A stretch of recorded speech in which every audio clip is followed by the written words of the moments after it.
Pakistan has started its vaccination drive this week. The major takeaway, however, is that it is using Chinese vaccines that are already under scanner for their dubious efficacy rate.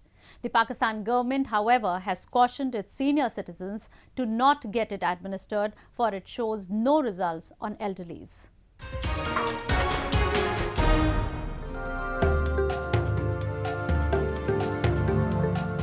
After days of a political build-up in the country, Islamabad, in presence of Prime Minister Imran Khan, launched vaccination drive this week.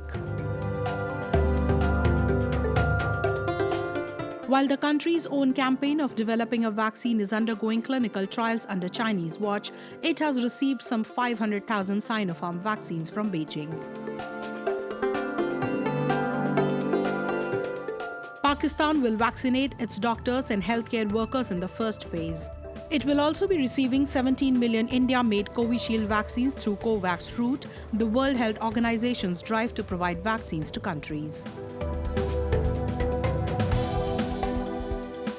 हमें 5 lakh vaccines मिली, जो कि मैं फिर आप सबको बता दूं कि सबसे पहले जिस तरह डॉक्टर साहब को दिए हमने, हेल्थ वर्कर्स को पहले लगेंगी जो काम करते हैं कोरोना के मरीज़ों के साथ, तो उनको सबसे पहले, और उसके बाद फिर एक एज ग्रुप जो कि जिस एज में ज़्यादा ख़तरा है कोरोना का, उनको लगेंगी.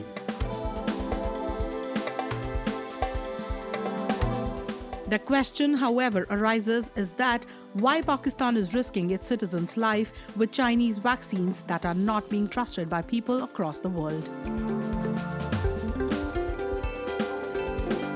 Only a few days back, one of its vaccines was rejected by Brazil for its dismal efficacy performance. Has it given in to the pressure created by Beijing to save its free-falling reputation in the world? Or it is neglecting the potential threats that others have seen?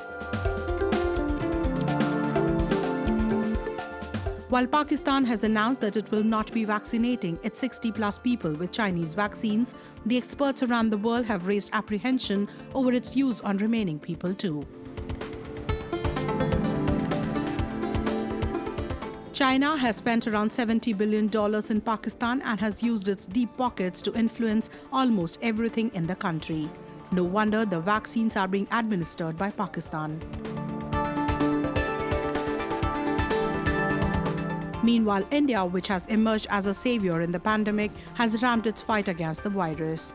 Apart from developing and distributing millions of doses, New Delhi has boosted its healthcare spending by 135% in the budget unveiled for this year. I would like to say that the investment on health infrastructure in this budget has increased substantially.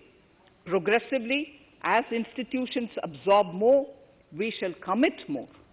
Taking a holistic approach to health, we focus on strengthening 3 areas: preventive, curative, and well-being. New Delhi will be spending over $30 billion in healthcare and immunization in the coming year. The country has already received a shot in the arm for its sustained and comprehensive efforts to contain the spread of the pandemic. The single-day graph has come down from nearly 100,000 cases a day in mid-September to around 10,000 cases per day in the past several days. But not everybody has followed the assertive model. While the government in Pakistan was repeatedly accused of being laid back during the pandemic, low testing and under-reporting hasn't been able to measure the real impact of the virus in the country, with many COVID deaths reported as natural or because of other cause.